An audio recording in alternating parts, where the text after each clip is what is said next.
Welcome to my travel blog, where we take you on a journey down the Nile from the top to the bottom, exploring some of the most amazing destinations in Egypt.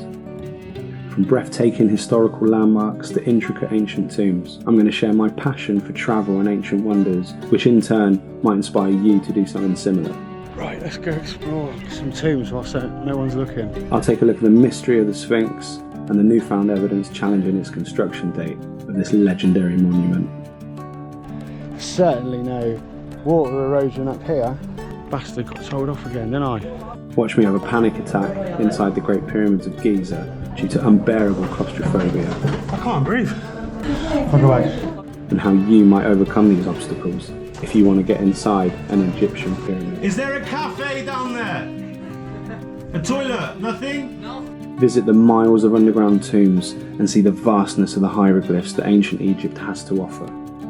So we have Ramses II defeating his enemies. And see how they made and created traditional materials. Wow! Oh my god! Find out why diving into new and exciting cultures can give a fuller, richer experience to your travels. There you go. So all these people are queuing to take a picture with Maria for some reason. Oh my god, where are we now? If history and travelling is your thing, then this budget-friendly adventure might just be for you. You want money? I have no money. Fucking hassle. Whether you're a seasoned traveller or just starting out, sit back and relax, and I hope you enjoy my journey. As I said, this is a budget-friendly trip. That being said, we were still a little shocked at the state of the elevator. It didn't feel the safest. Holy shit, it's just so...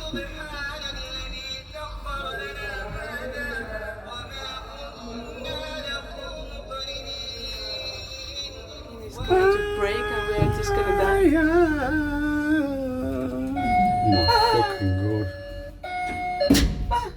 That's it. Can we leave? It's not normal. The prayer music didn't stop there. The prayer music is everywhere. At least 5 times a day. You kind of get used to it. My first stop was the Great Sphinx of Giza. This is something I've always wanted to see, even as a child. I dreamt of coming to this place. There was a massive bucket list for me ticked. So there's been a lot of mystery surrounding the Sphinx. The face that was carved on it, the age it was built, and why they built it have all been up for debate since its first uncovering in 1817. I've always wanted to see this. So, around the front side of the Sphinx, it's all locked off now.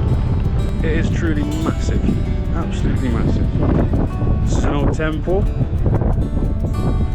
As close as I'm probably going to be able to get to it. Just have a little look. This is the Temple of the Sphinx, which apparently you don't have to pay for. Also, the new evidence found of the erosion of water behind the Sphinx seems to suggest that the structure may be a little older than you think. I just had to go and see it. Climb up the ruins next to the Sphinx, which I see someone do. So I'm doing it. Wow. So, this water erosion they're talking about is here as well as around the edges, which is different to the erosion on the pyramids. So the theory is the Sphinx was here when there was much water. So how is there water erosion? So I just overheard one Egyptologist saying that these walls here actually stop flooding and rainwater. So maybe there is something in that. I'm being told off. Now, according to my guide, there's water under the ground, which is why it soaks through and there could be water erosion. It doesn't actually work because you can't have erosion coming up when the rocks, these rocks here is probably 20 foot. We know many ancient civilizations mentioned great catastrophes, big floods. It would be the only time period, about 11 to 12,000 years ago, that the Giza pyramids and the plateau could possibly have been wetter. So this water erosion down here, this would indicate water has come, has flooded, has flushed. And this erosion does not match up with the erosion that you find elsewhere on the plateau. Right, let's go explore some tombs whilst no one's looking. So this is the path up to the pyramids. What have we got here? Certainly no water erosion up here whatsoever. So we're up on the plateau. We've got the Sphinx just below me down there. We've already looked at the rock erosion. But the erosion up here is a little different. It's not like these lumpy stuff with these kind of grooves, sort of waterfalling. It's more like wind, I think is what they're saying. Wind and sand.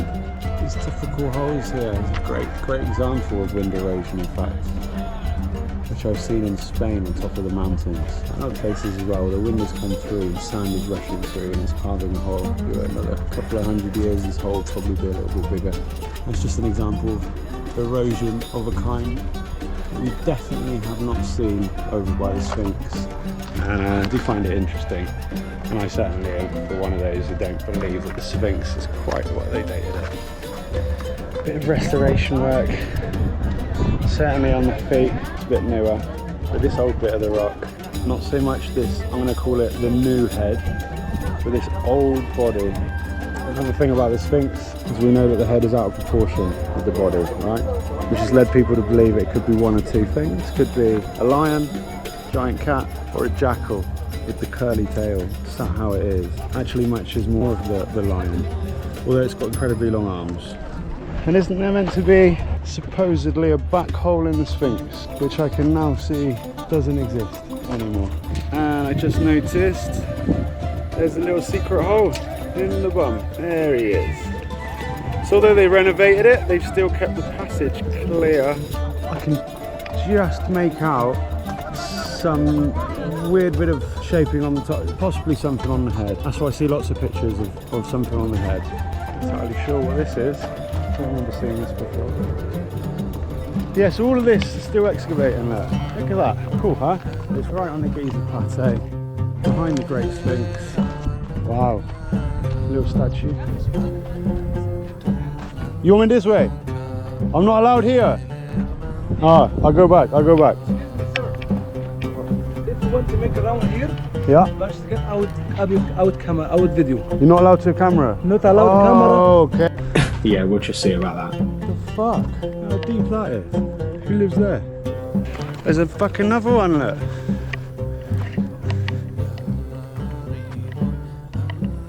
Whoa.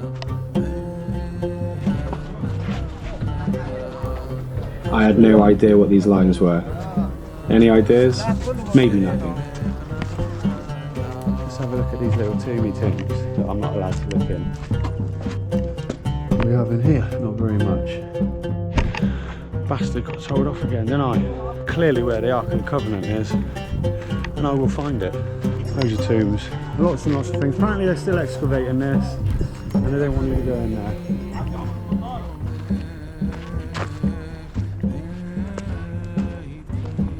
There's a man following me. Is he behind me?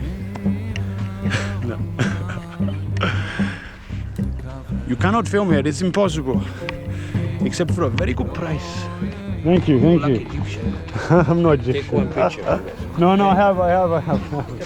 No, sir. worry, No, because you want money. I have no money. No money. I have no money. I'm sorry. Fucking hassle. Whoa, mister. Whoa there, mister. You stay. We've lost the horse. See the one? So I just got bribed by the local policeman. Why? Because he said I can climb the ruin to take a better picture. He will let me. Oh. And I said, I haven't got any money. And he didn't want to let me do it. The only ancient wonder of the seven still available to see. Think all the eyes that have laid on this.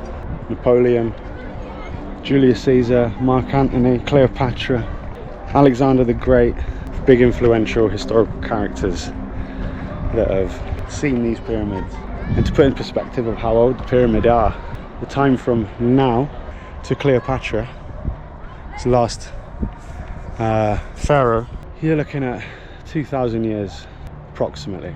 Time from Cleopatra to when they built the Great Pyramid was over 2,500 approximately. So when she was alive in ancient Egypt, she was still able to look at ancient Egypt, and now we're just looking at whatever's left. From 900 AD, the Islamic king is opening from over there. Yeah. All the pyramids, it was covering outer casing by small stone like this. Look, between each stone, nothing, no any material. Not here from the workers. Nowadays, he fix it by cement. Sure, this And is he make it the cement dusty color to matching with the light. I see. The color. I'm not too sure how original these bottom sandstone sections are. This is original. That's original. Wow. Even that's all original stones. But they are a good example of what the pyramid's outer layer would have looked like. Okay, what we got? Small example. I'm a big guy. Quite a big piece of sandstone here. This is so small. I'm telling you, it's fairly heavy. Helps you give a bit of perspective. And if you look at the pyramid, the base, these ones are a lot bigger. They do seem to get smaller as you get to the top, more refined cuts. You can still see the original finished layer, which still sits on the top. You can see the gap because it's eroded. Look how thin this is. I was absolutely obsessed with the pyramids, always wanting to touch it. Fascinating. Down here. Yeah. I've catching the pyramid like this, upper hand like Oh this. no, I don't want this photo. Then this guy came along and picked up my GoPro, ruining my time. Video? Oh, hello. Hello. That's okay, it's okay. Definitely don't leave your stuff laying about. He was harmless enough, just trying to sell me a camel. It's okay. Camera right? No, I have a guide. No, it's okay, yeah. So right now we are on the Great Pyramid, queuing up to go inside. So the queue to the Pyramid of Giza was massive. This one? Oh. No, this one. Thank you.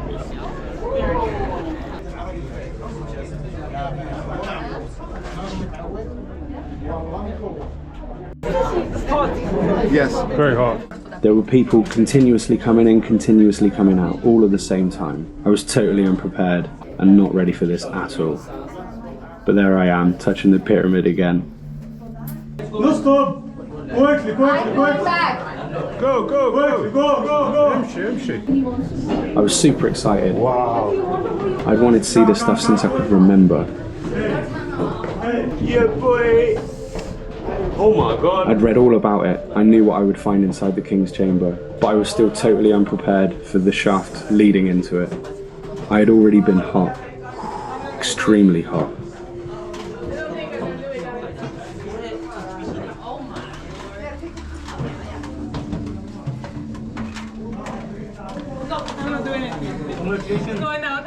But I'd been super determined, I see you in a bit. so I kept on pushing. The further up the crowded tunnel I travelled, the more I struggled to breathe. The passageway was about 65 metres and about 1.5 metres by 1.5 metres in diameter. At a 45-degree incline, I probably got about 30 to 35 metres before things really started to change. I can't breathe. So long. The air got thicker, warmer. My breathing had become very heavy. I was already struggling to catch my breath. It was so extremely hot and super claustrophobic. The air felt deadly still. No oxygen. It was like opening an oven and climbing inside it. You can really see me weighing up my mental decision. Then I made my choice. I went all that way, halfway across the world, and waited my entire lifetime to get inside the Great Pyramid of Giza's King's Chamber, and I couldn't get there. But it had been early days of my trip, and I had some time to think. Shall I try again? But I had another idea. Okie dokie. Let's see if we fail this time. At the Red Pyramid. Less people here.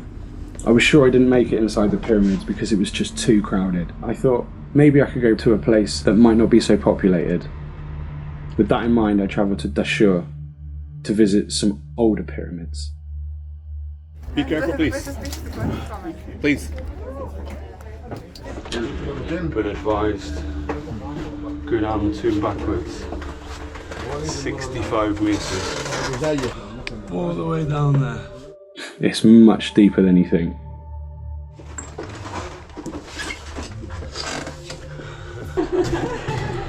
Oh my god. Wow.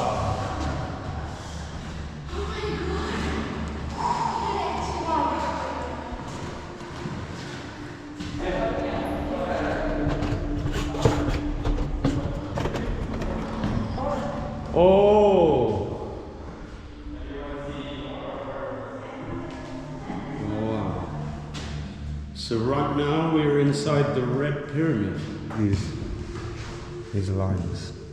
There's nothing in between. Super tight cutting. And I like this step formation. You see running all the way down. I'm not gonna lie, it smells a bit like death in here. Mold. Mold is what I'm smelling. Are we going up? I'm not. Right. I can see from here. I'm not. I can already see everything from here. Let's see, let me see. It's probably where all the gold is. Oh. Wow. What is it? Another chamber. Another chamber? Really? Yeah. Oh, Here's one way. then I'm going. Come on. Come on. Keep recording. Let's do it. Let's do it. Inside. And you can walk in this tunnel. What does it smell like? It smells like cheese and moldy cheese. Wow. The camera's not picking it up.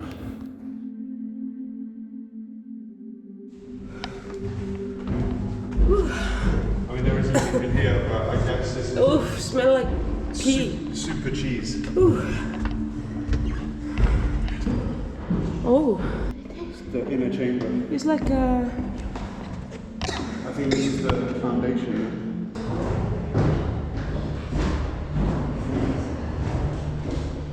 Wow.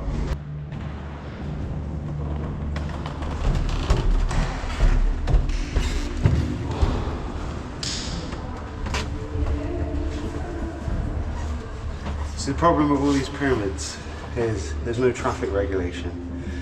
In this small, barely a meter by a meter, people come in, people come out, people come in, people come out. It's very claustrophobic, super claustrophobic. And these people coming down, we're just gonna have to keep going or we don't get out. Come.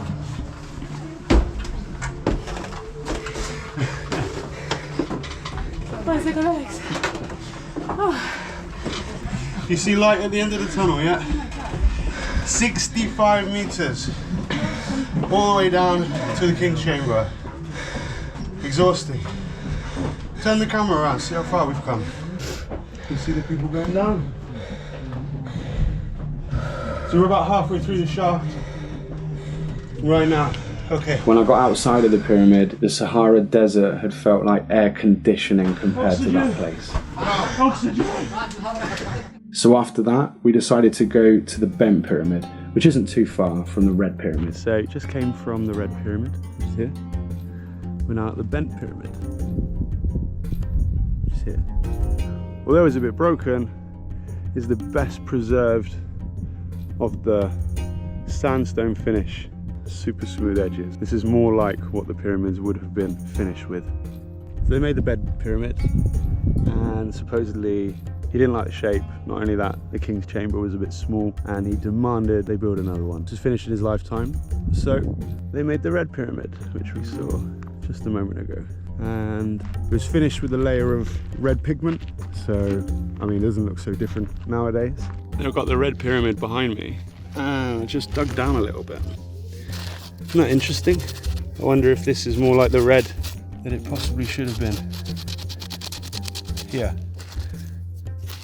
Different. The Bent Pyramid is a little bit notorious for being super difficult. The interior has ladders, small chambers and very tight shafts. I was not up for that at all. Another pyramid, which is probably going to defeat me. This is very far. Holy shit. I don't know if I can be bothered. Is it hot? No. Is there a cafe down there? A toilet, nothing? So we decided to check out the ruined pyramids of Saqqara. This is the pyramid of Teti. The outside didn't look much like a traditional pyramid, as it was mostly collapsed and destroyed. However, when you get inside, you find that the layout follows much of the same patterns as many of the other pyramids. You alright, Maria? A long corridor going all the way up or down, sub-chambers, and typically undecorated. But this one was a little different. Teti was the first pharaoh of the 6th dynasty. This pyramid boasts unique architecture, which you can't find in many of the other pyramids. This one had hieroglyphs, detail in the Book of the Dead, and had decorations of stars on the ceiling, inside the king's chamber. So, look. Anything that has a circle, like this, with a circle, is mentioned the king. Okay. See? This the cartouche is named Teti. Teti 2300 BC. Wow. 6th dynasty. Wow. This is here, the book of that. The Book of the Dead? Yes. Yes. Amazing. See, watch your head, come and swim. Ah. This here, the cartouche. All the cartouche is the name Teti. Up here the stars on the roof. Oh, the stars. See? This coffin is basalt from Sudan. Before the mummy here, after the museum Cairo Egyptian. After checking out Teti's ruined pyramid, we decided to take a short walk over to the step pyramid of Dahshur. This is also located in Saqqara and is one of the most important pyramids in Egypt, as it's the first pyramid. Looks like a mirror. Mirror, yeah. Smooth.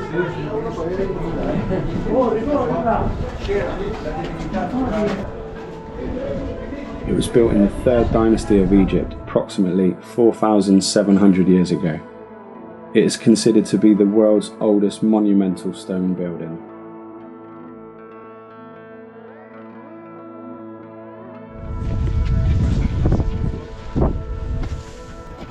It's a statue. Oh. So why is it covered? He covered it. That's from ancient Egyptian, by the way. They covered it. Do you know, it's funny that he's still quite broken, isn't he? And he's protected very well. Yes. And still yet, he's erosion. I wasn't too sure what he was trying to tell us. There's no way this thing was blocked off by ancient Egyptians and looked as weathered and as worn as it did. It was when he told me this that I really started to question everything he was telling us. If you happen to know anything about ancient history, definitely quiz the guides.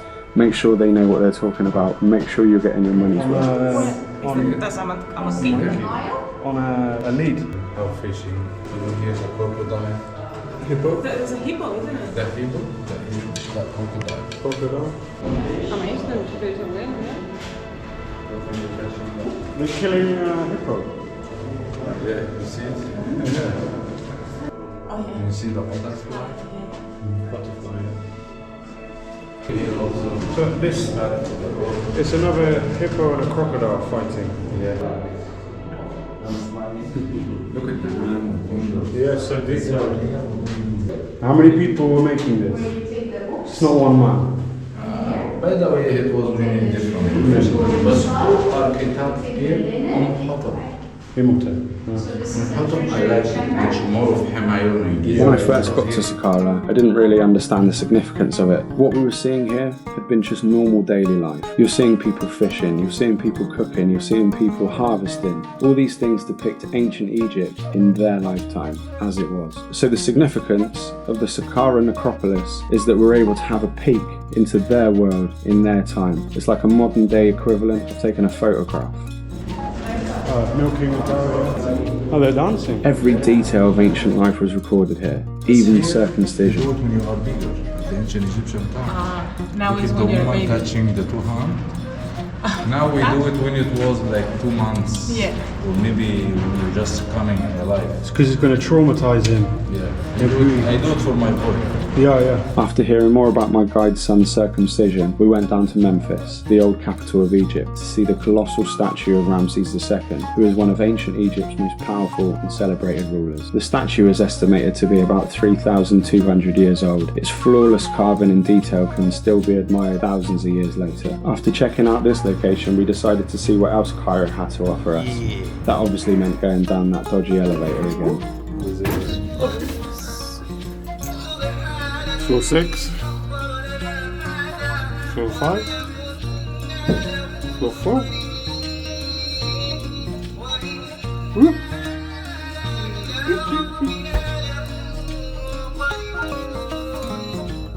Very secure. It's very secure. As long as you don't put your head out.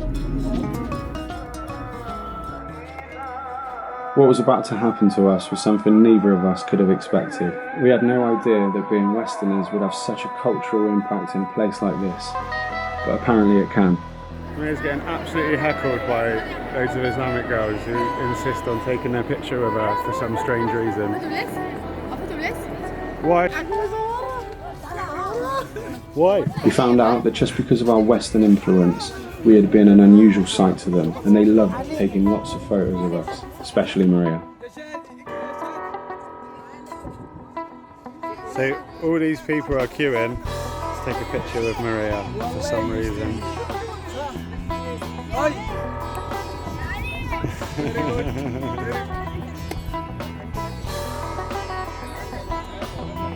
Maria's a celebrity here. Cairo is the capital of Egypt and is the largest city in Africa, with a population of over 20 million people.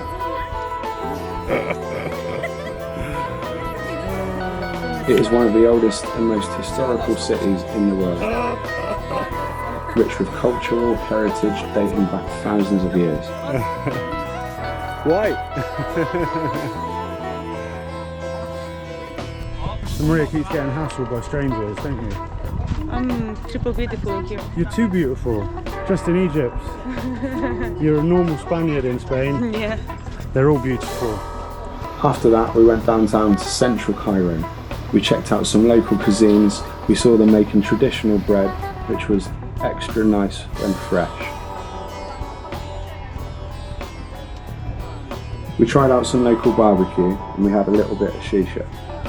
We then explored the local bazaar to haggle with some trinkets and coffee. Obviously we had to acclimatise ourselves to the surroundings.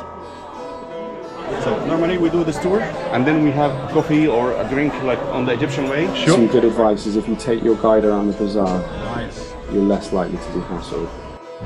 And a good word to always learn is thank you. S-H-O-K-R-A-N. After learning to cross the street, which can be a challenge, Come on, cross the street and... we left the bazaar on our guide and went straight into the local market. Oh my god, where are we now? We're on the big high street now. Now they had warned us that it was the festive season of Ramadan. As a result, what seemed like the whole of Cairo was preparing for the celebration.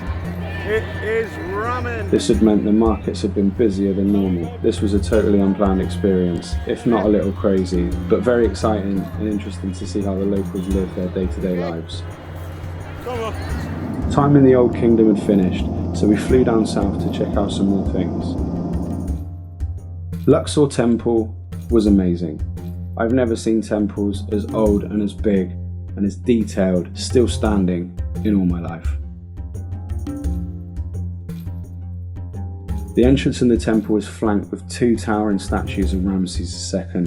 The walls of the temples are adorned with intricate carvings and reliefs depicting scenes from the lives of the pharaohs, as well as religious and mythological scenes.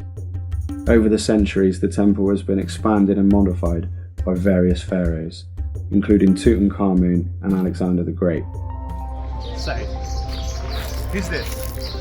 Are you asking me? Yeah. I don't know. Probably Ramses. Probably Ramses as well. Probably Ramses. What we learn? That everyone who was ruling was Ramses. Ramses was a badass.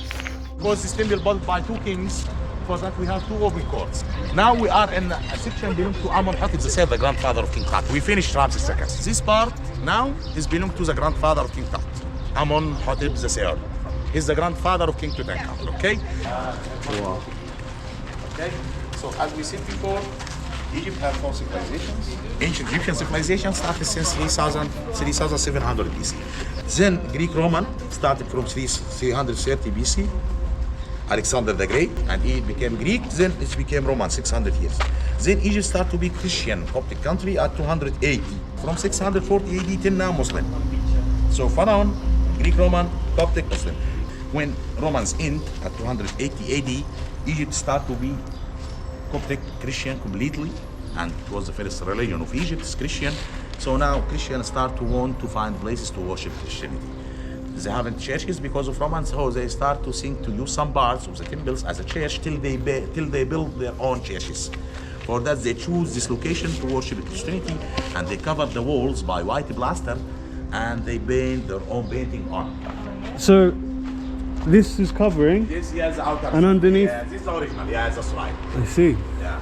So we saw the temple ancient Egyptian. We saw the mosque ancient Muslim. We saw the church ancient Christian. Now Greek, a room of Alexander. This room only the king can go inside, nobody else. Alexander the Great, when he invaded Egypt as 330 BC, he found Egyptians were very religious people.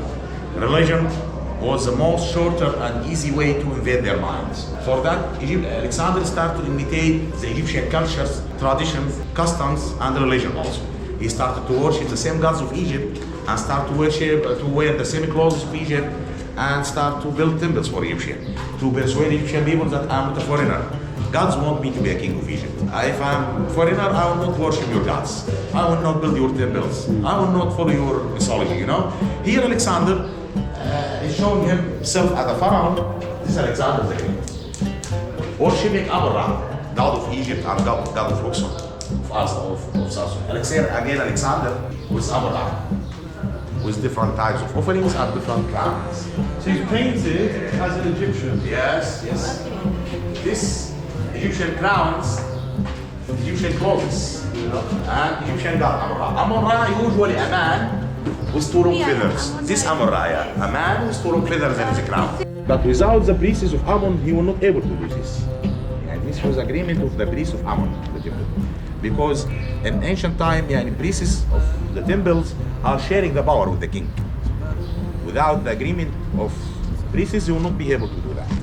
Okay, so he made this room to say to Egyptian people, I was crowned in the same place that your kings were crowned inside. So I'm not a foreigner. I have the same traditions, habits, customs. Okay? This is the name of Alexander. A-L-X-A-N-D-R-S, Alexandros. Alexander the Great, the name of Alexander the Great. It's a good name. Yeah, his name, yeah.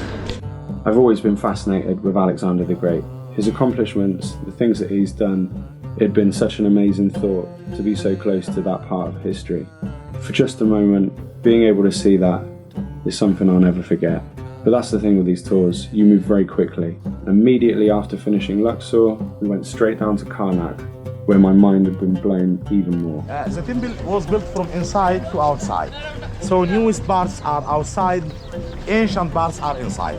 So while you are going more inside, you are more ancient and more ancient.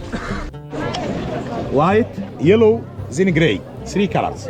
And it was used, it only exists in Mountain Valley of Kings. Alabaster from Luxor, granite from Aswan, limestone from Cairo, gold from Sinai and Abu Simbel. These are mines which the pharaohs brought these things from there. People come, brought offerings and sacrifices and touch the alabaster stone for a while to get energy and power and healing. Wow, look at the columns. How'd they get there? Karnak Temple had been like Luxor but on steroids. I just couldn't get over the size and the detail. You walk past all these columns with all the intricate hieroglyphs and you feel so small and insignificant next to these giant pillars. What an awe-inspiring experience. And I'm really glad that I filmed it because it was really hard to take it all in the limited time that you have there. and for that I'm so happy I've seen it and I've recorded it. There are 134 massive columns that rise up at a height of over 70 feet. The vastness of the amount of the detail is absolutely stunning and considered one of the greatest achievements of ancient Egyptian architecture and engineering. The walls of the temple complex are adorned with intricate reliefs and inscriptions depicting scenes from the lives of the pharaohs, the gods, and the ever-important figures from ancient Egyptian history. I don't want to use the term lightly when I say I've never seen anything like this before, and I know I keep repeating it, but I have never seen anything like this. And I guess that's why we visit ancient Egypt, because this place is totally unique. Oh my god. Look at the walls. Look at the walls. I can't even be bothered to paint my wall. 1400 BC, this was made by King Thutmose III, the stepson of Hatshepsut. He made this lake at 1400 BC. And it still keep water since this time till now. And River Nile giving up and down, but still keeps the same level. For that they call this secret lake. 80 meters width, 100 meters length, 5 meters deep. Still no dry since 1400 BC. Till now, 3,500 years, water is still here. The thought of how they engineered it and the thought of how they accomplished it had been absolutely mind-boggling. And seeing it on this video and in pictures really doesn't do it justice. You've got to see this with your own eyes. You really get a true indication of just how amazing the ancient Egyptians were at constructing these temples. This plant, its name is papyrus. This plant is aquatic, tropical, needs too much water and high temperature to grow. This plant grows in the river Nile. From the stem, or we take this part for example, because this plant exceeds 2 meters high. Then we remove the green cover or the green skin.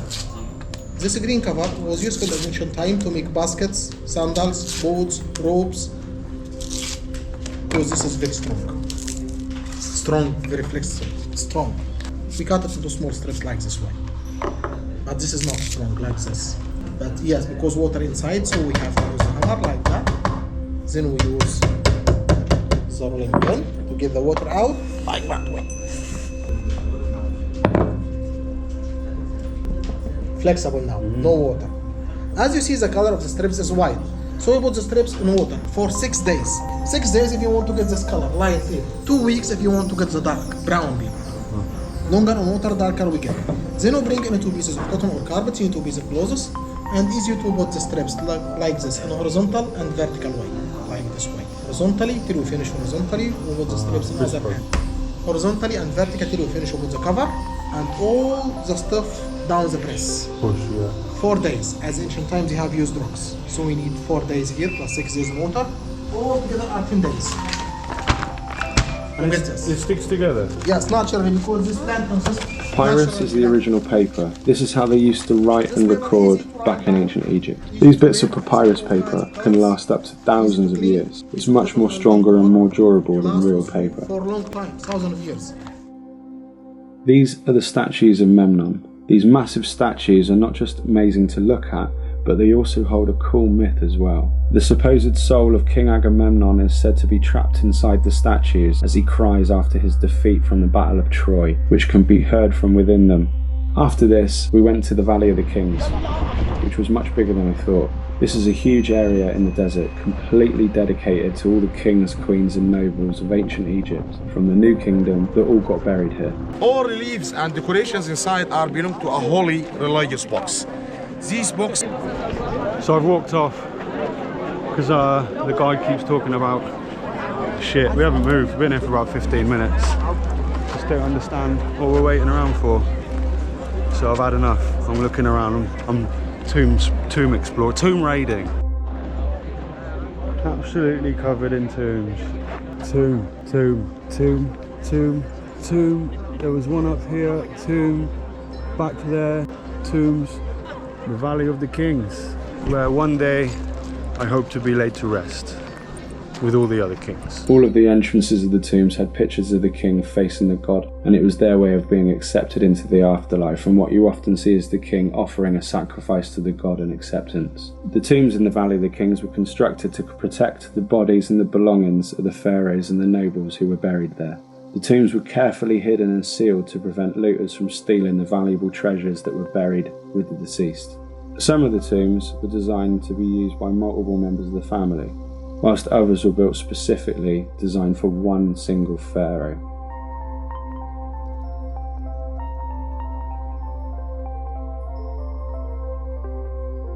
The detail inside the Valley of the Kings was shocking. I never would have thought something so old could contain so much colour and so much detail. For miles and miles, the tombs, still after all these years, contain the same stories and pictures that they did when they wrote them thousands of years ago. It's hard to believe they're still here. And it's hard to believe that I was able to look at it and be amongst the halls of the dead, a place where the pharaohs lay to rest in their journey towards the afterlife. Who would have thought that we would be able to get to see this?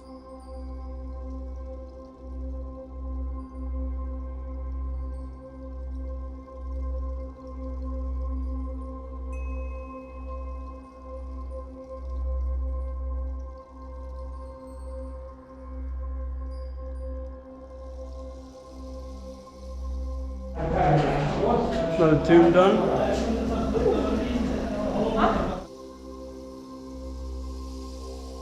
When you go to the Valley of the Kings, you pay for a ticket, and your standard ticket, I think, will allow you to see 3 or 4 tombs. A couple of others you have to pay extra, like Tutankhamun. It's the gods, Horus, Sobek, Anubis, Sobek. So not only have you paid to go in, but when you get inside each tomb, you will be confronted by another guy that will tell you for more money that he can get you a better view and take some great photos. So we came into the king's chamber. See what we got here. This is the tomb. And he lives down in here. He doesn't charge very much, but you have an additional charge every time you go in one of these tombs. It was really not sitting well with me. You want money? I have no money. I worked out pretty early on. You go there, you get the shot that you want. This way. Thank you. And then you deny that you have any money. It's the best way to go around these people.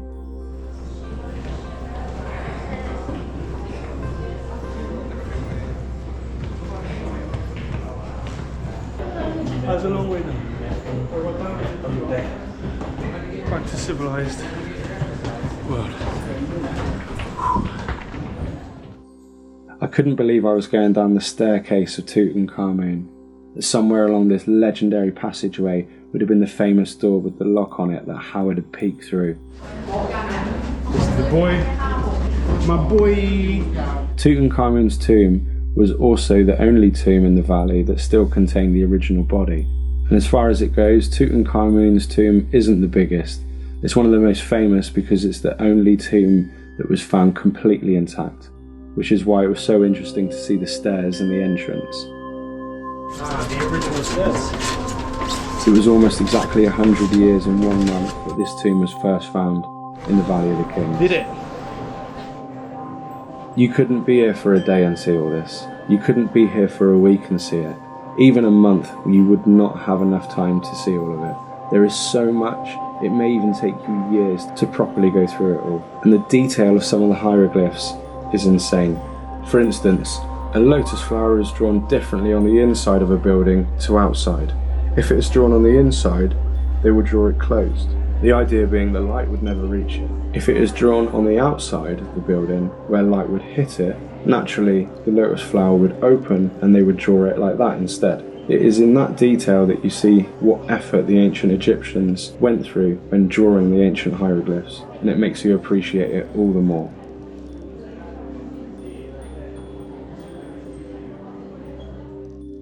Maria, be aware of the cuts.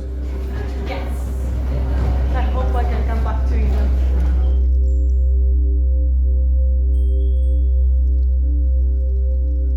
I still couldn't get over how much colour was still visible after all these years. I can't imagine how long it would have taken and how many people it would have needed to construct and draw all of this. So we said goodbye to the Valley of the Kings and we checked out our next location. The Temple of Hatshepsut is a funeral temple dedicated to the pharaoh Hatshepsut, one of the few female pharaohs from ancient Egyptian history.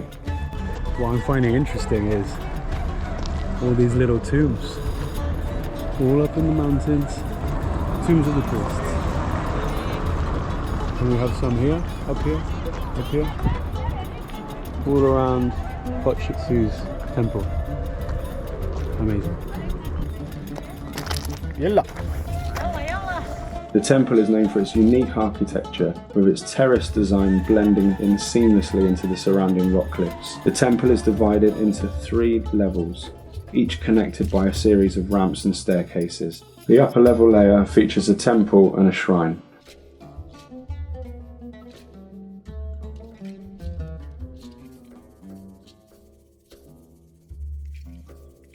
Now let's take a look at these guys who are going to show us how to make traditional pots using traditional materials. Okay, first salam. Salam. Salam. Salam. Good morning. Good morning. How are you? Now he said my family work with alabaster stone. Alabaster we get it only 3 colors. If example, first color white, see? All the crystal muscle. Second is brown alabaster, look like crystal one. Third one is the green one. Like bus. Bull. Ashtri. Statue. Any. Thank you.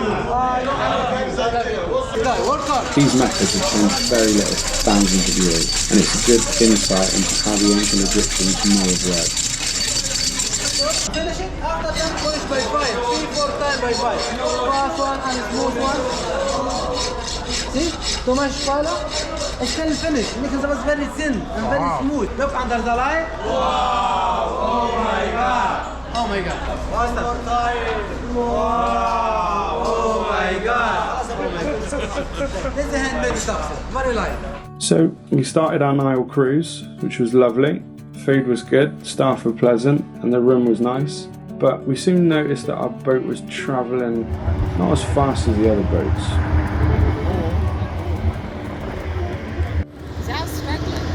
I feel like it is.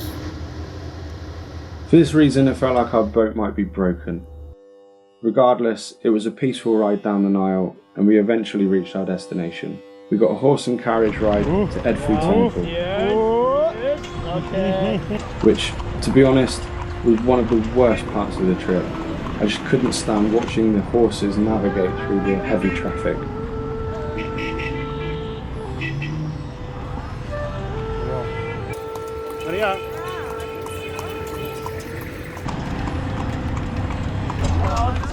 Edfu. What does it mean? The name of the city. Edfu, it's the current name. The oldest name was Edfu or Deba, and that means the city of victory and revenge. Ask the government to remove the sand. It takes about 8 years. It's big effort. The sand to preserve the temple, not like the others, like Karnak or Komombo or the other temples, had been much destroyed. 237 BC, 1257 BC. It takes 180 years. 9 kings shared the building of this temple, from Ptolemy III to Ptolemy XII. Those 4 symbols, it's a false symbols. Okay? I will read it first, and after that I will translate it. Do you know the key of life? Ankh. Ankh. That's right. Ankh was Neb. Ankh was Neb. This is how to read it. The translation is all the life, stability, authority. You can find this on every temple, no exceptions. You can read it for anyone. You can translate it for them. Wow, fire. It's burnt. They made a fire for food, warming up. It's the smoke. That's fire, right. yeah. That's right. And in here was filled with sand when they found it. Yeah.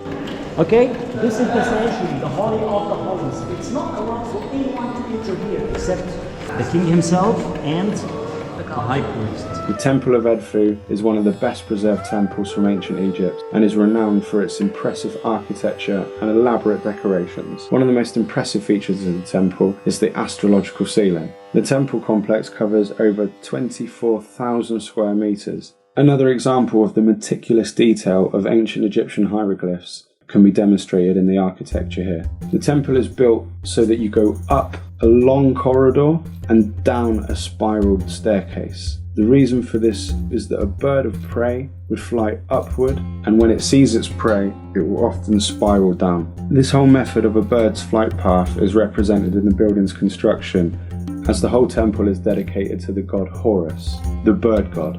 So the detail here is not just in the intricate carvings and drawings, it is also in the thought process of the building construction itself.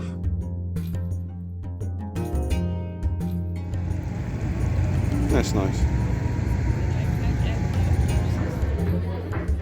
So it turned out that our boat was indeed broken.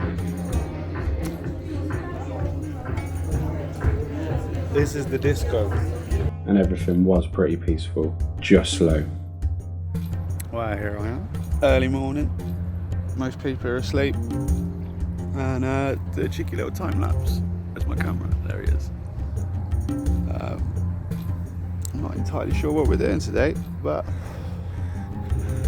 what a beautiful start. On the Nile, just like our Poirot.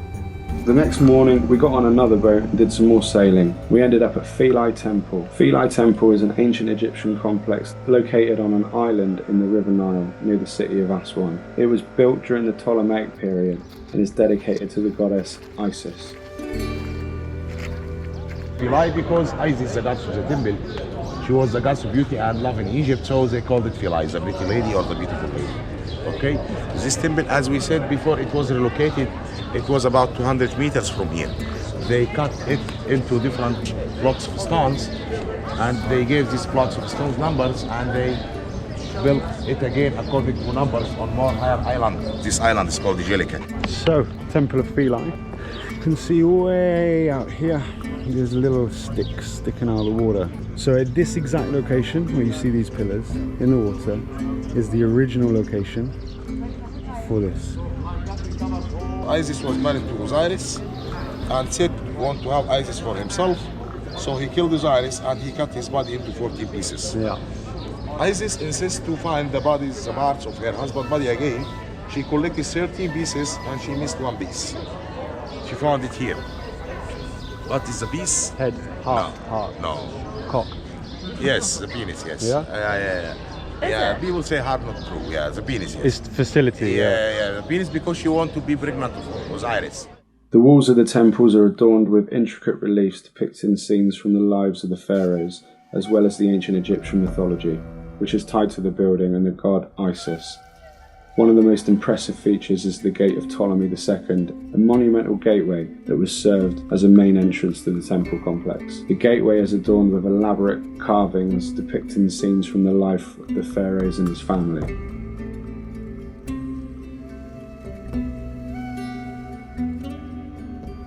Going inside the room of the kings. So how many kings have been here before inside? Okay, a Christmas room. Okay, it's usually closed with the door with a hinge, and the door is not open only for the king or the high priest. But this room is famous because it has two scenes. It's showing us when Osiris being alive again, and when she was protecting her son Horus. What date do you put these cross? 280 AD. Bloody Christians. Look at the process here. Look at this one. Then look at this one. And gives you an indication of exactly who is scraping off all the faces off of the old gods.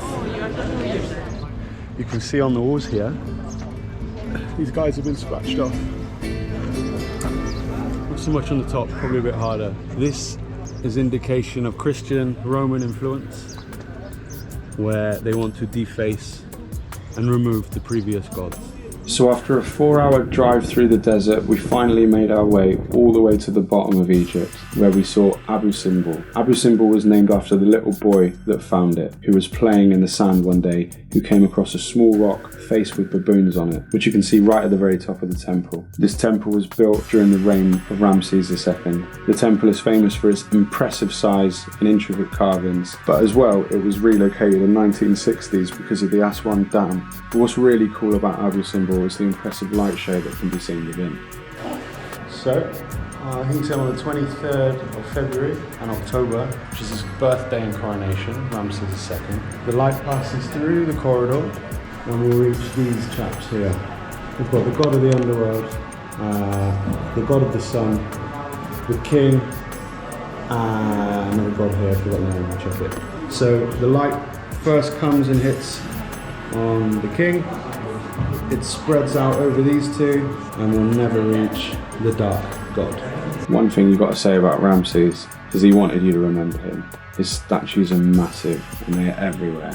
All the hieroglyphs here depict battles and scenes of him victorious. We have Ramses II showing his dominance and power of the Nubians. It's really impressive to see. Upper and Lower Egypt headpiece, Egyptian features, Nubian features. So we have Ramses II on his chariot, defeating his enemies. And then we have him holding back his prison, him standing on his enemies. And then a very famous picture of him on his chariot again, and his horse walking proudly as he wins the battle. Of all the hieroglyphs I saw in Egypt, these had been the most violent. He wanted everyone to know that he was the pharaoh and that he was not to be messed with. This ancient structure sits all the way at the bottom of Egypt, right at the very south, with the border of Sudan as a clear and distinct message. There are actually 2 temples here. The second smaller one is dedicated to his wife, Nefertari. We have Ramses and his wife. He loved her so much, he left this message, which is very famous. It says, "The sun rises because of her." And out of respect, he's built her more or less the same size, lifelike size, to how she would have been in real life. Whereas a lot of the Egyptian pharaohs like to make their queen very small down here. This shows his respect, and also shows how much he loved her. Right, end of the boat diaries. Our boat was indeed broken in the end. It was only with one engine, was going 7 kilometers an hour. We had to go throughout the entire day and night on the move. And we managed to get to Abu Simbel and the Philae temple, which was equally good. Tomorrow we fly back to Cairo. That is the end of our Luxor, Karnak, Valley of the Kings adventures. But it's been good. Here's to Egypt. Not just the new kingdom, but I can't forget the old kingdom as well. Cairo, all the pyramids, Saqqara, even the museums allowed me to see some of the most amazing things I've ever seen. So much so that I'm definitely planning a return trip. All this travelling has done for me has made me thirsty for more. And I hope it does the same for you. I hope you like my trip, and I hope it inspires you to do something similar. If it does, do send me a link. I'd like to see what you get up to. Thanks for watching. Until my next journey. Oh yeah, I forgot. Fun fact. Please don't hurry. We met this girl Priyanka all the way at the bottom of the south of Egypt. She was nice. We said goodbye to this group. We never thought we would bump into these people again. But a few days later, in the middle of the Red Pyramid shaft, thousands of miles away. What are you doing here? Oh fuck! It's on. I can't believe it! Please don't hurry. No, you take your time. Priyanka, they say go backwards, it's easy. I know, but I'm scared. No problem, no problem. Fun times, right? What a coincidence! Small world. Yes.